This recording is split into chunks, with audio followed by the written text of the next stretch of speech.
Maceralarım 8.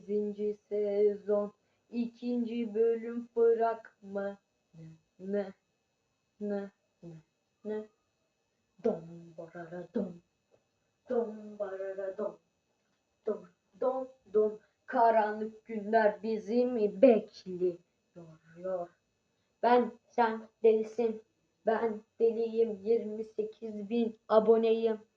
Vi li li li şaka yaptım. 8 değil, 35. Şaka mı? Hindistan'a gidiyoruz. Cum cum. Kuşlar bize alarm kurdu. Son dakika haberiyle kuşlar bize alarm kurdu. Uyumayın bu gece. Her an saldırı düzenleyebilirler. Cum cum cum cum cum cum. Baram baram baram baram baram.